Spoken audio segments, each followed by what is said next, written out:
Olá, seja muito bem-vindo ao Vozes em Debate, um espaço do podcast Vozes, Histórias e Reflexões para a gente poder conversar sobre o tema do nosso episódio. No último episódio, a gente falou sobre maconha. Quais são os efeitos que ela provoca no corpo, como é que funciona a nossa lei de drogas aqui no Brasil. E hoje, para conversar sobre esse assunto, eu tenho aqui ao meu lado Cristiano Marona, que é secretário executivo da Plataforma Brasileira de Políticas de Drogas. Tudo bem? Tudo ótimo, Gabriela, e você? Tudo ótimo também. E tenho também o Luiz Fernando Toffoli, que é psiquiatra, professor da Unicamp, especialista em política de drogas. Tudo bem? Seja bem-vindo. Olá, obrigado. Então, para a gente começar, eu vou trazer a pergunta de um ouvinte que mandou para o nosso e-mail, vozes@cbn.com.br. Você pode participar também aqui na nossa live. Ele mandou a seguinte mensagem. O Rui. Um amigo meu fuma maconha de 3 a 4 vezes por dia e eu acho muito lento. A maconha interfere na sinapse? Menos ou mais do que outras drogas? Então, a resposta clássica para a gente vai falar sobre a interação entre seres humanos e drogas é sempre depende.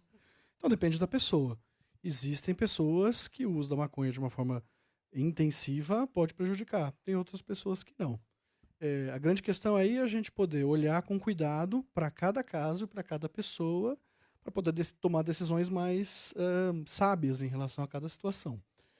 O que a gente. Existe aí uma discussão dentro da literatura sobre a questão da síndrome amotivacional, né? Que isso, durante muito tempo, foi propagado como uma consequência do uso crônico de maconha, de que as pessoas, ao fazerem uso crônico, em grande parte, ou necessariamente, passariam a ter uma espécie de falta de ambição, uma falta de desejo de fazer as coisas. Hoje em dia isso tem sido bem questionado.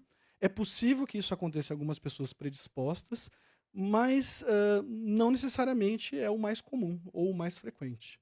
Um dos problemas, aí você me pergunta, com que frequência isso acontece? A gente não sabe responder com muita certeza, porque, primeiro, quando um médico vê o caso, ele vê um caso onde as coisas não estão dando muito certo. Então, e estudos populacionais, a gente não tem muita clareza sobre isso, até porque é difícil fazer essa pergunta por conta da proibição. Se me permite, Gabriela, na Platô Drogas e Políticas, que é a publicação oficial científica da plataforma, nós publicamos aqui o Diretrizes para a Redução de Riscos no Uso de Cannabis, uma atualização abrangente de evidências e recomendações. É um artigo escrito pelo Benedict Fischer e mais outros autores. E a recomendação número 7 diz o seguinte: o consumo frequente ou intensivo, por exemplo, diariamente ou quase diariamente de cannabis, está fortemente associado a riscos mais elevados de efeitos adversos à saúde, bem como consequências sociais negativas. Os usuários devem estar atentos e vigilantes para manter seu uso de maconha e de amigos, colegas ou usuários conhecidos, no máximo como ocasional, por exemplo, usar apenas semanalmente ou aos finais de semana. O grau dessa evidência é substancial. Então é o que a gente comenta no episódio até. Cada um vai reagir de alguma forma e a gente precisaria entender, na verdade, qual é a predisposição que a gente tem. Então pode ser que eu reaja de uma forma, o senhor reaja de outra, ele reaja de outra. Cada um vai ser de um jeito, dependendo do nosso próprio corpo. Sim, a recomendação do artigo ela é muito interessante porque ela diz assim: é preciso ter uma atenção. Então, alguém que faz um consumo muito intensivo, é preciso tomar um cuidado e verificar. Mas não é apenas o consumo em si, é como a pessoa interage, como ela vive, o que ela faz, como ela produz, como é que está a sua vida. Então, antes da gente olhar para a droga, a gente precisa olhar para as pessoas, na minha opinião. E, inclusive porque doses muito baixas para algumas pessoas que podem fazer mal e doses muito altas para outras pessoas que são mais resistentes ou menos predispostas a problemas podem não fazer tanto mal assim. Embora a gente tenha que levar em consideração toda a questão do consumo fumado, né, que pode levar a problemas de saúde pelo fato de ser fumado, embora haja outras alternativas de consumo. Mas então esse é um ponto também importante. E acho que é importante lembrar também que, de acordo com as evidências científicas disponíveis, a grande maioria das pessoas que fazem uso de maconha não desenvolvem problemas, né? Então, se a gente comparar com álcool, por exemplo, de cada 100 pessoas, no caso do álcool, 15 vão desenvolver um uso problemático, no caso da maconha, 9, né? Essa é a evidência científica disponível hoje. A maconha gera dependência? E ingerir é pior ou é melhor do que fumar? Então, é importante saber que a maconha gera dependência. Como o Cristiano falou, não é tão frequente como outras substâncias, mas acontece, né? É importante também entender como é que essa dependência vai afetar cada pessoa, como eu já falei, olhando individualmente. Sobre a maconha ingerida, né, existem algumas questões importantes da gente levar em consideração. Primeiro, existem formatos de maconha ingerida, por exemplo, que foram liberados em alguns lugares onde foram legalizados nos Estados Unidos, como no Colorado, que tem um formato de balinha, por exemplo, né? E isso é uma coisa muito problemática, porque crianças podem se confundir, e teve muitos casos, inclusive, de intoxicação acidental de crianças ou adultos que consumiram esses produtos achando que eram balinhas normais e tinham maconha. Então, e maconha ingerida, ela dura muito mais tempo do que fumada. Então, se a pessoa tem uma predisposição para sintomas psicóticos, né, quer dizer, alucinações, delírios, ou para um quadro de pânico, isso vai durar muito mais tempo. Então, é muito preocupante. Não é uma coisa que seja fácil de administrar para quem nunca experimentou. E esse é um dos problemas da questão, porque no processo de legalização, muita gente não quer fumar. Então, fala, vou comer. Quando come, o efeito demora para aparecer, a pessoa às vezes acaba comendo mais e tendo uma reação indesejada. Então, isso é um ponto importante para a gente pensar, isso nós estamos falando de um caso real, de processo de legalização, de que se algum dia, porventura, vier a acontecer no Brasil, como a gente regula o acesso aos comestíveis. Mas, por outro lado, por exemplo, o uso medicinal de alguém que tem experiência, sabe como usar, sabe qual é a dose, tem uma dose prescrita, tem alguém acompanhando, pode ser tranquila. Então também depende do grau de supervisão do uso e também do conhecimento das propriedades dessa cannabis que está sendo consumida.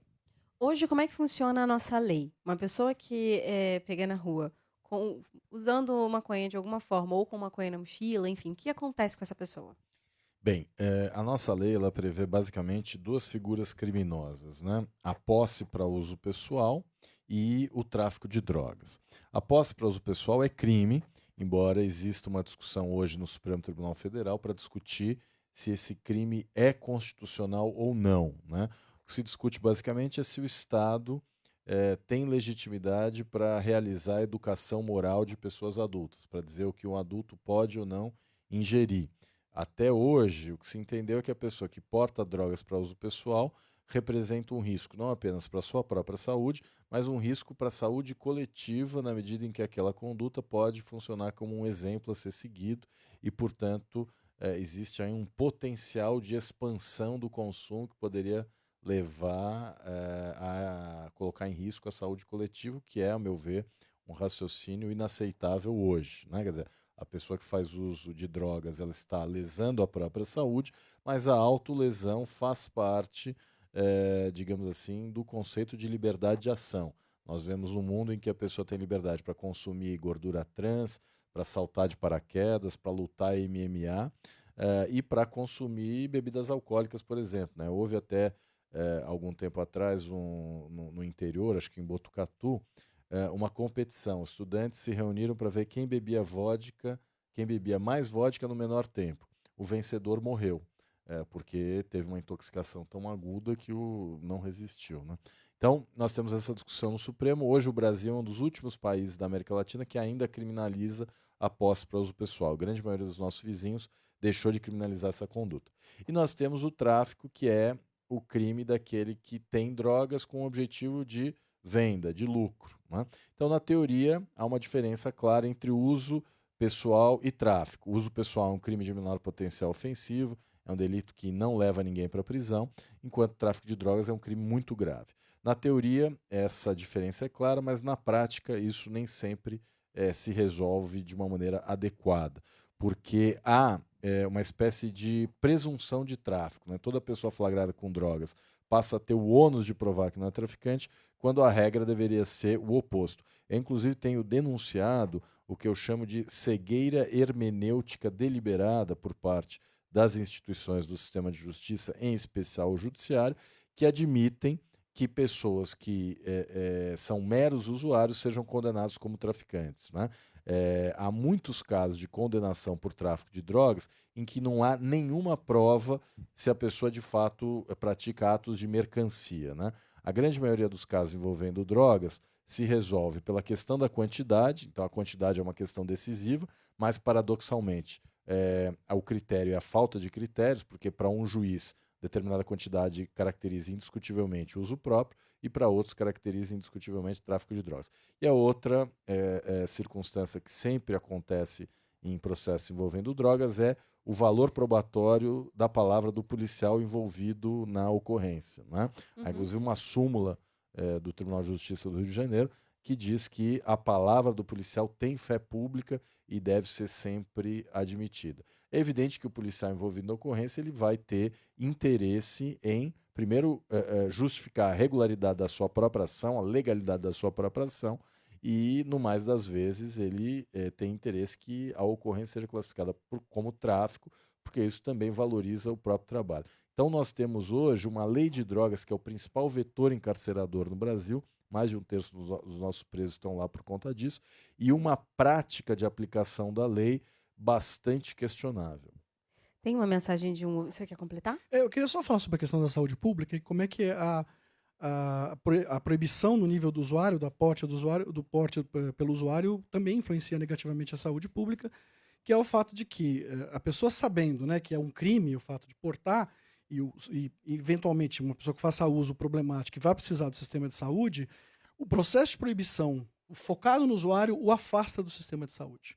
Os exemplos que a gente teve onde isso foi trabalhado de uma forma sistemática, como Portugal, né, que deixou de ser crime o porte para uso pessoal, com um critério específico para fazer a distinção, houve um maior acesso ao sistema de saúde e isso teve uma implicação de uma queda muito grande, por exemplo, na transmissão do HIV por seringas injetáveis, né, sendo que o que seria o equivalente do crack no Brasil e em Portugal é a heroína, né, e que é usada de forma injetável, por uma população muito semelhante, né? E houve uma queda enorme na transmissão do HIV em Portugal por conta disso. Então, as evidências que a gente tem é que quando você deixa de trabalhar o porte como uma questão de crime, de justiça, e passa a trabalhar como uma questão de saúde pública, você pode ter resultados positivos. E eu só queria complementar, no nosso guia sobre drogas para jornalista, né, os que nos assistem, nós temos aqui um roteiro que mostra o que acontece com uma pessoa flagrada com drogas, né, do momento da apreensão policial até a última possibilidade de discussão judicial nos tribunais, né? Então, é basicamente uma loteria, muitas vezes, que se resolve também por critérios de cor da pele, condição socioeconômica e etc. Tem uma pergunta do nosso ouvinte, o Sérgio Ariwak, que está participando da nossa live. Um abraço para o Serjão. Ele está mandando a pergunta seguinte: a minha preocupação é com crianças que fazem uso de maconha. Eu acho que você chegou a citar um pouquinho, Toffoli, sobre o consumo da bala, por exemplo, que tenha maconha ou algo do tipo. Ele fala crianças com 9, 10, 11 anos de idade que consomem a maconha. Isso pode ser pior para elas? É pior quando se trata de crianças? A evidência que a gente tem é que indivíduos jovens, né, e aí inclui também os adolescentes, não são só as crianças, mas quanto mais tenro, mais grave, né, o risco do consumo social da cannabis de se transformar em vários desfechos negativos. O desenvolvimento de psicose, que está bem comprovado que nessa população, que faz consumo intenso, há um risco aumentado. Há uma série de desfechos sociais ruins também, do ponto de vista de escola e de escolaridade, e o risco de dependência também, de se tornar dependente de cannabis e de outras drogas também, né, nos mais jovens. Um efeito que não acontece nos mais velhos. Então essa é uma questão importante a ser pensada, levando em consideração que a gente não tem nas biqueiras do Brasil, né, nas bocas de fumo do Brasil, nenhuma forma de controle de acesso em relação a menores de idade ou de pessoas jovens, se essa é a melhor forma da gente proteger os nossos jovens, com a proibição total. O ex-presidente Fernando Henrique, inclusive, tem uma frase muito interessante que aparece no Quebrando Tabu, né, do documentário, que ele diz que a porta de entrada para drogas perigosas é o tráfico, né, porque a pessoa chega na biqueira e muitas vezes tem acesso até a drogas que ela não desejaria consumir. É o efeito gôndola. Exato. E tem também essa questão, quer dizer, no caso do álcool e do tabaco, crianças e adolescentes não podem ter acesso, e os estabelecimentos que comercializam essas substâncias podem ser punidos se essa regra for quebrada, né? Então, nós entendemos que regular é melhor do que proibir, porque a proibição cria esse mercado clandestino que se fortalece financeiramente e que vai querer vender para todo mundo, inclusive para quem não pode ter acesso. Maconha, nós entendemos, é uma substância que deveria ser exclusiva de pessoas adultas, assim como álcool, tabaco e certos fármacos. É claro que pode-se sempre argumentar que no Brasil a legislação é falha, existe acesso de adolescentes a cigarro e ao álcool também, mas imagine se não tivesse o controle, né? E a grande questão é, esta maneira de proibição total, sem possibilitar essa discussão adulta, desapaixonada, será que ela é a melhor forma de se fazer essa prevenção em relação aos mais jovens? Ou será que a regulação com controle, inclusive dos teores dos canabinoides, né, que são os princípios ativos que estão na maconha, porque existe, né, alguma evidência de que o equilíbrio desses canabinoides pode tornar a maconha mais segura ou menos segura. Uhum. Como controlar isso num cenário de ilegalidade? O nosso ouvinte, o Diego Colli, que também participa da live no Facebook, fala o seguinte, que ele acha que não deveria ser legalizado, porque é só perguntar para a família dos usuários o que eles acham. A família de uma pessoa que pode ser dependente de qualquer tipo de substância também precisa ser tratada junta com esse usuário? O que a gente faz com a família de uma pessoa que se tornou dependente da maconha, por exemplo? Então, antes dessa sua pergunta especificamente, eu queria só fazer um comentário. E aí, sobre quem conhece o usuário sabe que a maconha não deve ser legalizada. Bom, primeira coisa, o status de legalidade, em geral, não vai impedir a pessoa ter acesso ou não. Vai impedir, muitas vezes, a pessoa ter acesso ao tratamento ou chegar ao tratamento e não à droga em si. É um pouco do que a gente falou no episódio, de que hoje tem gente que faz delivery, Inclusive, né, da delivery, própria droga. né? Então, a ideia que a gente tem é o seguinte, é uma coisa que pode fazer mal. Sim, pode fazer mal. Maconha pode fazer mal. A melhor forma da gente controlar uma coisa que pode fazer mal é proibir. A gente deve proibir carros que ultrapassem a velocidade de 120 por hora. A gente deve proibir o álcool, por exemplo. A gente deve proibir que as pessoas façam esportes radicais com risco de vida. Então, é importante refletir, porque a gente pega a questão da droga e centra unicamente nela, esquecendo que existem as pessoas dentro desse contexto. E, de fato, há usuários muito problemáticos. Mas como vocês mesmos comentaram no podcast, né, olha ao seu redor. Tem muita gente ao seu redor que pode ser consumidor de cannabis e você não sabe e leva uma vida normal. O número que a gente tem é que os dependentes são em torno de 11%, 1 em cada 9. Né? Então, quem conhece um usuário de maconha acha que a maconha não deve ser legalizada? Não necessariamente. Depende do usuário. Né? Sobre as famílias, né, em geral, quando a gente fala de dependência a substâncias, e aí a qualquer substância, é muito importante sim que as famílias participem do processo de cuidado. E que também precisa ser desenhado para cada necessidade de cada paciente, para cada pessoa. Tem pessoas que estão num momento, inclusive, que não querem saber de fazer nenhum tipo de tratamento, mas um contato com um cuidador de saúde regular, por exemplo, pode ser interessante depois, porque quando a pessoa decidir parar de usar. E nesse momento também fazer o acompanhamento da família. Então depende de cada caso a caso. Em que momento uma pessoa que usa maconha, às vezes numa frequência, como o senhor estava falando, de uma vez ou outra, enfim, se ela começa a intensificar esse uso, em que momento ela pode perceber que aquilo dali pode estar se tornando um problema para ela, que ela pode estar se tornando dependente? Tem algumas características que acendam uma luz vermelha? Então, quando a pessoa não consegue controlar. Eu acho que essa é uma boa medida. Essas são as duas principais medidas que a gente vai pensar quando vai falar de transtornos do uso de substâncias. A perda do controle nas mais variadas formas, incluindo a pessoa não querer consumir menos e não conseguir, e também, ao consumir, perder controle. Né? Ter sintomas psicóticos, ouvir vozes, né? ter reações agressivas que não são comuns na maconha, em maneira alguma, mas alguns indivíduos predisponentes podem ter. Né? E a outra coisa é também se começar a ter sintomas que são desagradáveis, né? Ataques de pânico, não se sentir bem. Por que a pessoa vai usar uma coisa quando ela não se sente bem? Menos que ela não tenha controle. E aí também é um sinal de que precisa de ajuda. E eu acho importante a gente lembrar que isso vale também para as drogas legais, né? Quer dizer, por exemplo, a reflexão sobre o nosso consumo de álcool, né? E a gente tem fases na vida em que eventualmente a gente está bebendo mais, outros que a gente está bebendo menos. Agora, por exemplo, final do ano. É uma época em que sempre tem festa, sempre tem comemoração. Normalmente o consumo aumenta um pouco. Né?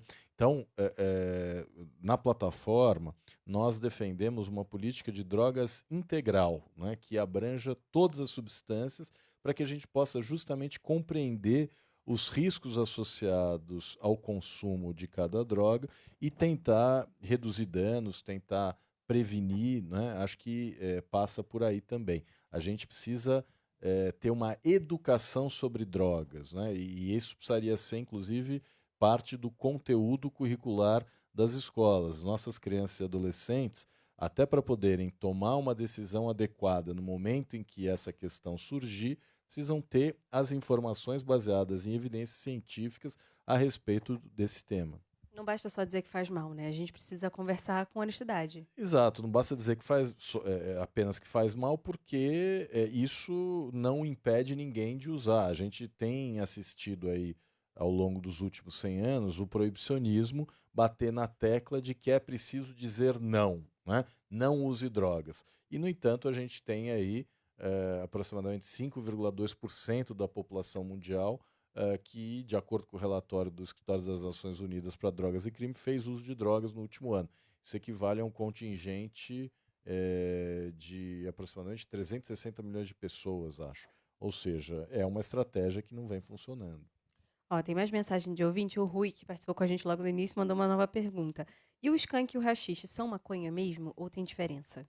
Bom, em primeiro lugar, essa questão do skunk. Skunk é um dos nomes de uma das cepas, né, um dos tipos de maconha que agora isso tem sido conhecido mais nos países ou nos estados dos estados americanos onde isso onde já houve a legalização, né? São como se fossem variantes da maconha. O skunk é um deles. Acabou virando sinônimo em alguns espaços, por exemplo, algumas revistas científicas da área médica usam skunk como sinônimo de maconha com alta concentração de um dos canabinoides, que é o que dá o barato, que é o THC, o tetraidrocannabinol.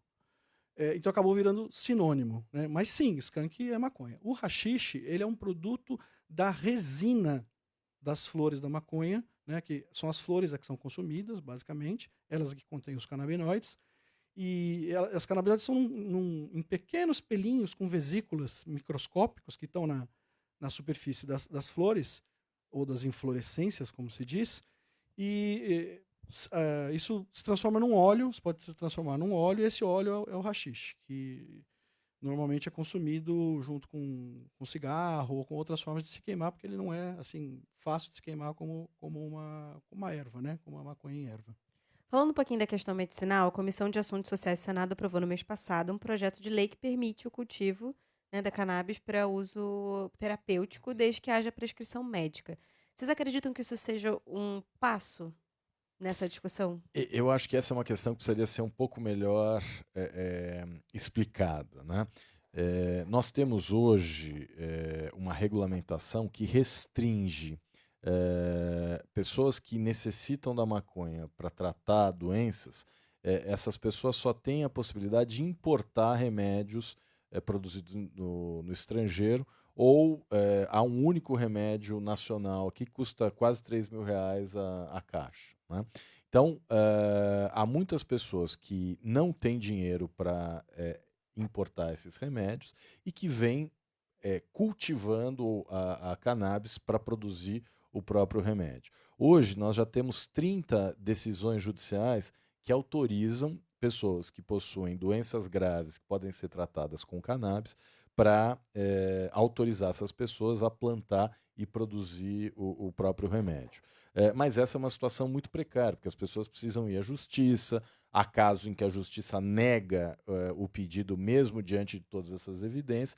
Então, esse projeto de lei da senadora Marta Suplicy, que teve origem numa iniciativa popular, é sem dúvida nenhuma motivo de aplauso, né? Nós, da plataforma, estamos auxiliando a tramitação desse projeto e entendemos que a aprovação desse projeto vai trazer garantia de segurança jurídica para as famílias e para as pessoas que podem se beneficiar do tratamento com cannabis. Eu acho que esse é o principal argumento, já está acontecendo. Esse é o ponto. Então o legislador precisa regulamentar isso de alguma maneira, né? As famílias já estão recebendo os habeas corpus para plantar. E além de tudo, o projeto, que é bom lembrar, ele foi aprovado numa comissão, então já não é uma lei ainda, ainda consegue como... Ainda tem um caminho longo, né? Depois tem que ir para a Câmara e tal. Ele também versa sobre o chamado cultivo associativo, porque as famílias estão recebendo autorização para plantar em casa. Você imagina que se você tiver um plantio medicinal de algo que vai servir para os seus filhos, como é que você cuida disso, né? Você não pode viajar para ficar cuidando do remédio dos seus filhos. Então a ideia do cultivo associativo é que possam famílias se associarem e aí conseguirem produzir, né? Porque existem técnicas para cuidar da planta Sim, também, não é sim. simplesmente E também a ir lá e extração do plantar. óleo e tudo mais, e as cepas da planta, né? Porque nesse caso específico das crianças, são cepas ricas em um canabinoide que é o CBD, né? O canabidiol, que tem efeitos antiepiléticos, antipsicóticos, tem gente prescrevendo também para autismo. Então, é preciso que tenha né, um controle, por exemplo, das taxas de THC que poderiam trazer um pouco mais de risco. Embora algumas famílias digam também que um pouquinho de THC nas cepas parece ter um efeito mais eficiente na antiepilético. Por outro lado, é, é uma coisa muito artesanal. Lembra muito a história do óleo de Lorenzo, aquele filme, né, que os próprios pais desenvolveram a forma de tratamento para o filho que tinha uma doença muito grave. Então, as pessoas estão se mobilizando para organizar isso. Então, por outro lado, a proibição dificulta que essas próprias famílias possam ter uma análise de teores para saber o que é que eles estão fornecendo. Então, é importante a gente ter também em vista essas dificuldades que vêm do campo científico por conta de como é que se organiza a proibição. Só complementando, o nosso guia de bolso para debate sobre política de drogas tem um capítulo que fala por que precisamos garantir o acesso à maconha para fins terapêuticos. E as explicações são: os riscos de regulamentar a maconha medicinal são muito pequenos, vários países no mundo vêm legalizando a maconha, então é importante dizer que esse não é um movimento que existe apenas aqui, ao contrário, em todo o mundo, e muito especialmente na América Latina, você tem, por exemplo, Colômbia, Chile, maconha medicinal é uma realidade nesses países, né? E também um quadro de como funciona hoje no Brasil. Queria dizer que todas as nossas publicações, o Guia de Bolso, o Guia para Jornalistas, a Revista Platô, estão disponíveis online. Basta entrar no nosso site pbpd.org.br e acessar. Tem mais Posso fazer mais um comentário Pode, sobre sim, isso, rapidinho? É importante levar em consideração isso que o Cristiano falou, que eu queria frisar, a questão da saúde pública. As evidências que a gente tem, principalmente nos Estados Unidos, de onde vem uma parte desses dados, e tem pesquisa de bastante qualidade sobre isso, é que a legalização para fins medicinais da maconha não parece ter grandes impactos negativos na população, a não ser em situações desses tipos de descuido, como eu falei, acesso, crianças tendo acesso a comestíveis, né? Fora esse tipo de situação, não parece haver grandes riscos associados à legalização da maconha medicinal. Por outro lado, não serve de argumento para quem quer fumar maconha por razão social. Então, o jovem que não deveria estar fumando maconha em grandes quantidades, porque tem risco para si, e que chega e fala, não, eu estou usando isso aqui porque isso aqui é medicinal, isso não vale, né? Não... A droga em si não é medicinal. Então, aí que tá. Depende do contexto, como você usa e como você controla. Por exemplo, o Alan tá perguntando aqui pra gente, para ansiedade, a maconha boa? Aí é que, mais uma vez, depende. Tem Depende. pessoas que consomem cannabis e ficam super relaxadas. Tem outras pessoas que vão consumir a mesma cannabis, esses frequentemente não vão se tornar usuários frequentes, mas têm ataques de pânico. É muito sutil, envolve uma série de sutilezas do sistema endocannabinoide, que são os canabinoides que estão no nosso próprio cérebro, que é muito variado de pessoa para pessoa, e a própria planta também é muito variada. E acho que é importante relembrar a máxima de Paracelso também, né? A diferença entre o veneno e o remédio é muitas vezes a dose. E o contexto também é muito importante. Na parte de drogas, aonde usa, quem usa, como usa, se tem alguém supervisionando, no caso medicinal, por exemplo. O estado psicológico conta também na hora do consumo. O momento do consumo também e o estado a longo prazo também do estilo de personalidade da pessoa. Mas a respeito de veneno, acho que vale a pena fazer um comentário também que saiu no podcast, a questão sobre a maconha medicinal. Por que existiria maconha medicinal se não existe jararaca medicinal, né? Que foi o argumento usado pelo meu colega Sérgio de Paula Ramos, que usou o argumento de que... Segundo ele, a jararaca tem o veneno dela é usado como um remédio também. Um elemento do veneno dela desenvolveu um remédio. Então, se existe esse um elemento, e a maconha teria esse um elemento também, por que não usar esse elemento puro e não usar, né, e usar a maconha? Acho que tem um ponto importante em relação a isso, é que primeiro que não é só um elemento. Nós estamos começando a conhecer os canabinoides com clareza, e existem mais de 110 canabinoides. Né? Um deles, inclusive, chama CBN, né? Canabinol.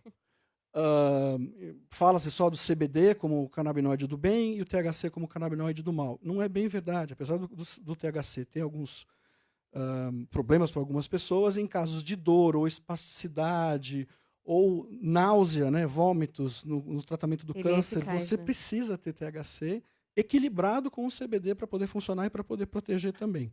É por isso, por exemplo, que o THC sintético, que pode ser comprado no Brasil, em teoria, que não tem nenhuma empresa que fabrique, não pegou. A pessoa só tinha os efeitos colaterais sem ter o controle. Então, o efeito dos vários canabinoides, que é conhecido como efeito comitiva, efeito entourage, ele parece ter um papel importante nisso. E aí vem a história da jararaca, né? A jararaca, ninguém cria jararaca, né? Assim, a não ser o Instituto Butantan, para extrair o veneno para fazer o soro. Mas a maconha, quando ela foi batizada, o seu nome científico, por Linneu, em 1753, o nome era e é Cannabis sativa. O que quer dizer cannabis sativa? Cânhamo, que é o nome da planta, depois ficou conhecida como maconha. Sativa quer dizer cultivada. Há milhares e milhares de anos, os seres humanos cultivam maconha. Foi só nos últimos 100 anos que a gente parou de fazer oficialmente. Então, ela foi desenvolvida pela humanidade para atender às necessidades da humanidade, desde da fibra até, enfim, prazer, ou uso medicinal também. E todos eles a gente aborda, inclusive, no podcast. No podcast, né? Então, não é correto comparar a maconha com a jararaca. O mais correto seria comparar a maconha com o cachorro, que está conosco há milhares e milhares de anos, e nós desenvolvemos diversas raças de cachorro para diversos fins, com diversas formas, como existem diversos tipos de maconha mesmo, com diversos perfis de canabinoides. Alguns desses cachorros são perigosos e fazem coisas muito, né, ruins, pode acontecer isso. Também dependendo do jeito que o dono o cria, né? Então, eu acho que é importante a gente tomar um certo cuidado com isso, inclusive porque existe evidência científica do efeito entourage e dessa combinação. Então, existe possibilidade de que a erva consumida de forma responsável e controlada, a erva, sim, também seja medicinal, e não só seu componente isolado. Tem mais uma mensagem da Roberta Paula, que ela falou o seguinte: já foi comprovado cientificamente que não é a cannabis em si que gera benefícios, e sim duas substâncias encontradas com ser utilizadas em pacientes que têm problemas neurodegenerativos. Todos os países que liberaram estão sofrendo arrependidos. A gente pode comparar o Brasil, a nossa realidade, com a de outros países nesse assunto? Bom, primeiro, não é verdadeira essa afirmação de que os países que adotaram leis para tornar acessível a cannabis para fins medicinais e terapêuticos estão arrependidos. Não me parece que nos Estados Unidos essa seja a realidade, por exemplo. Ao contrário. Além disso, muita gente... Tem um caso da Holanda que muita gente diz que está voltando atrás e que também não é verdade. E não é verdade, ao contrário. Mas eu queria me deter nesse argumento de que o Brasil talvez não esteja preparado. Acho que o sentido por trás é esse, né? Quer dizer, nós somos um país de dimensões continentais, não podemos nos comparar, por exemplo, ao Uruguai, que é um país muito menor e que adotou uma opção política de legalizar a produção, distribuição e comércio da maconha. Bem, eu tenho muita...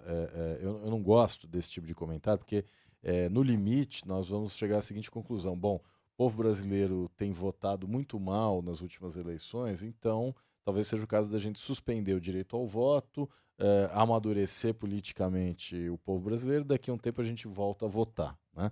Então, assim, essas questões, elas me parece ultrapassam esse argumento de que estamos ou não preparados. Até porque, se a gente pensar nos efeitos que a guerra às drogas produz no Brasil, então, violência. A guerra às drogas é um dos principais vetores da violência. Nós temos mais de 64 mil mortes por ano, e muitas dessas mortes são causadas pela guerra às drogas, né?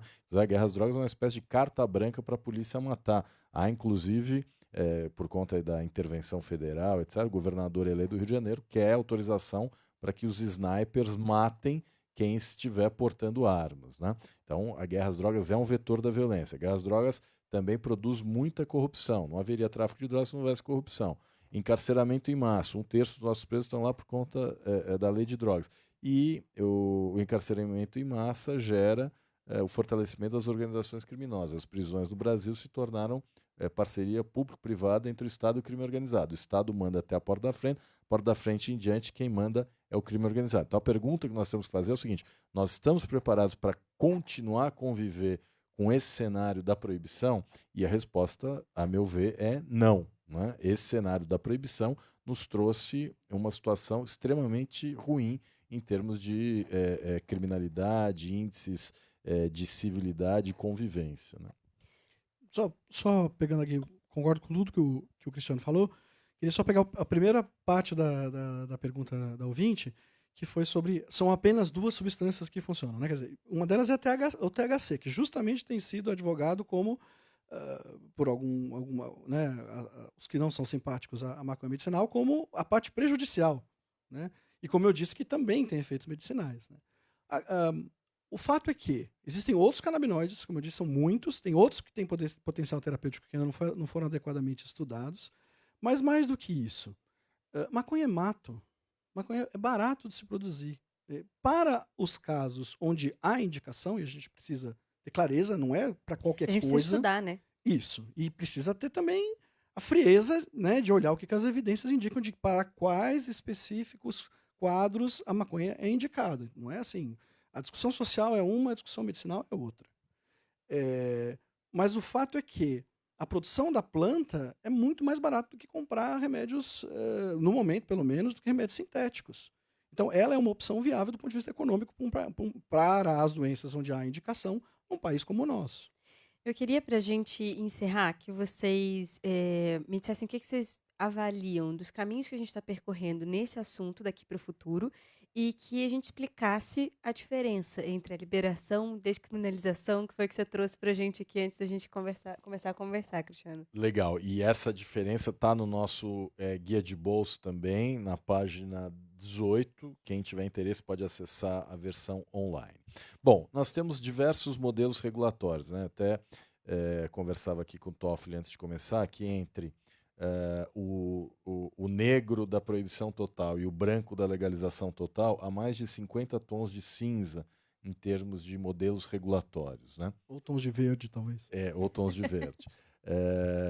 De qualquer modo, o que me parece evidente é que o Brasil está muito para trás em comparação com o que está acontecendo no resto do mundo, né? Nós ficamos presos a um tabu moral, a uma discussão ociosa de fundo moral. E a verdade é que esse modelo de proibir não funcionou, e não é que não funcionou aqui no Brasil, não funcionou em nenhum lugar do mundo, né? Nos Estados Unidos, por exemplo, que é o país que mais investiu na guerra às drogas, há lá um consumo de drogas muito grande, inclusive de drogas proibidas como a cocaína, né? Então, é preciso reconhecer que esse modelo não deu certo e é preciso avançar. Hoje no Brasil, quais são as possibilidades de mudança? Nós temos a possibilidade de o Congresso aprovar uma alteração legislativa. Nós temos hoje uma comissão de juristas formada por ministros do STJ, presidida pelo ministro Ribeiro Dantas. O ministro Rogério Schietti faz parte também, o desembargador Ney Belo, do TRF da Primeira Região, os professores Pier Paulo Bottini, Maurício Stegman Dieter, enfim, um grupo de juristas, e que também tem a presença do médico Drauzio Varela, está pensando na reformulação da lei de drogas. Então esse é um dos caminhos, mas de qualquer forma, findo o trabalho de elaborar o projeto, o Congresso vai ter que examiná-lo. Nós temos no Supremo Tribunal Federal o recurso extraordinário 635-659, que discute se o artigo 28 da lei de drogas, que veicula o crime de posse para uso pessoal, é ou não constitucional. Esse processo estava parado, ele ingressou no Supremo em 2011, o seu julgamento iniciou em 2015, o ministro Teori Zavascki pediu vistas dos autos em outubro ou novembro de 2015, faleceu posteriormente, o ministro Alexandre de Moraes assumiu e agora, finalmente, o ministro Alexandre de Moraes declarou que o voto dele está pronto. Ele disse, inclusive, que o voto dele irá derrubar mitos e lendas urbanas que os ditos especialistas em drogas dizem, né? Isso gerou uma grande expectativa, até porque o ministro Alexandre de Moraes protagonizou aquele episódio no Paraguai, em que ele está vestido todo de preto, com uma foice cortando maconha, né? Então estamos aguardando para saber qual o conteúdo do voto do ministro. Temos também uma outra ação no Supremo que busca regular a maconha medicinal, está com a ministra Rosa Weber, ainda não houve despacho nesse caso. Há uma ação civil pública do Ministério Público Federal no Distrito Federal que também busca regular a maconha medicinal, mas que está na fase inicial também. E muitas pessoas tentam obter individualmente ou mesmo coletivamente autorizações para autocultivo, né? Eu, como advogado, já tenho tido essa experiência de representar pessoas que buscam na justiça tutela do seu direito à saúde, né? Então, basicamente, esses são os cenários possíveis. Tem os projetos de lei também. Temos alguns projetos de lei que tramitam no Congresso Nacional, né? Tem o do Paulo Teixeira, tem o do Jean Willis, que mais? Tem esse, o da maconha O da maconha medicinal, agora né? o da Marta Suplicy.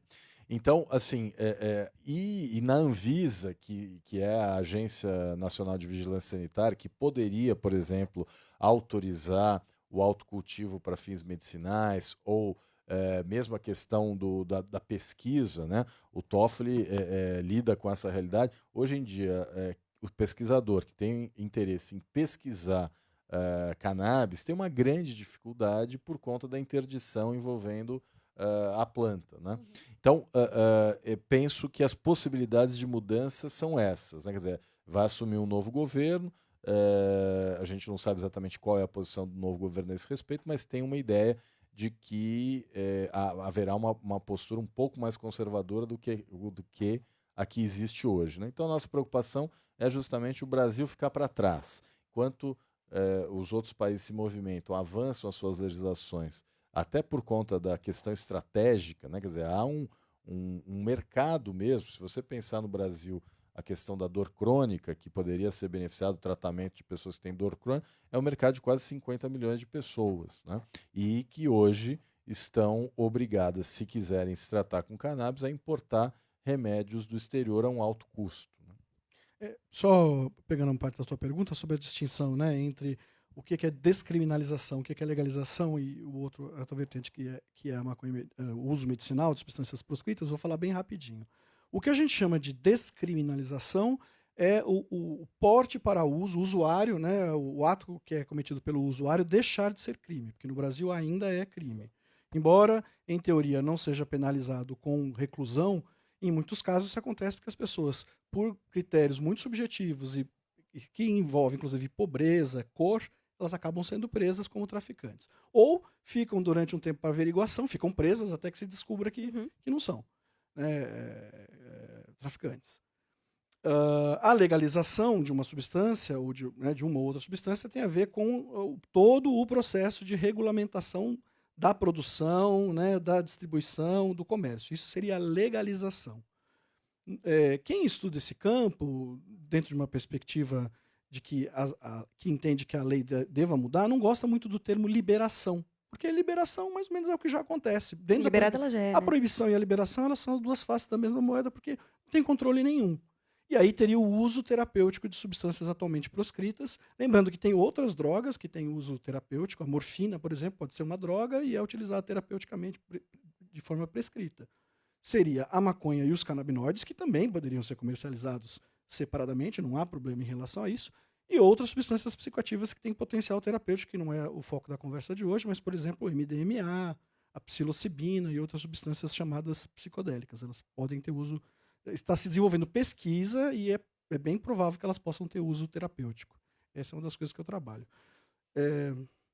Não, eu estou impressionado, eu vou contratar o Toffoli para trabalhar comigo no escritório. Só mais um pontinho que eu acho que é importante, só então para você ficar talvez impressionado ou não, é que a gente tem que lembrar uma coisa importante que você fala no podcast. A questão da maconha, ela é uma droga associada a um grupo étnico. E isso era mais claro no começo. As primeiras proibições da maconha, elas envolveram, isso foi dito, né, pelo França, o historiador que você entrevistou, elas foram feitas por cidades, legislações de cidades, por exemplo, Campinas ou Rio de Janeiro tiveram legislações que restringiam, e elas eram inicialmente focadas nos escravos, nas pessoas escravizadas. E, de certa forma, se a gente levar em consideração, o país foi o último país do Ocidente a abolir a escravatura, a abolir a escravidão. Será que nesse aspecto também a gente vai ser o último país, né, dito civilizado a mudar as leis de drogas? Eu acho que é uma coisa para a gente perguntar também o quanto isso tem a ver também com a nossa história enquanto país. Fica essa reflexão, então, né? A gente deixou no nosso episódio a reflexão da educação que a gente precisa e agora você deixou mais essa aí para o pessoal de casa pensar no que a gente precisa fazer para o nosso país evoluir na política de drogas. Eu agradeço muito a sua participação, doutor psiquiatra, professor da Unicamp, especialista em política de drogas, Luiz Fernando Toffoli. Muito obrigada por ter vindo aqui conversar com a gente. Cristiano Marona, novamente, muito obrigada. Eu que agradeço, Gabriela. Vou aproveitar muito rapidamente. Nós estamos tendo eleição no IBCCRIM, que é a organização que eu presido. Hoje, amanhã e quarta-feira, a eleição será por e-mail. Então, eu peço a todos os associados, a todas as associadas do IBCCRIM, peço voto na Chapa 1 por um IBCCRIM sem dono e aberto a todas e todos. Muito obrigada, gente. Até a próxima. Obrigada novamente por vocês terem participado aqui com a gente. E a você, ouvinte da CBN, muito obrigada por participar mais uma vez. Eu espero que você tenha gostado, tenha tirado todas as suas dúvidas sobre esse assunto e qualquer coisa que você queira saber mais sobre esse tema, sobre maconha. O episódio 3 do Vozes, Histórias e Reflexões está disponível de graça no site, no aplicativo ou no seu agregador de podcast preferido. Até o próximo Vozes.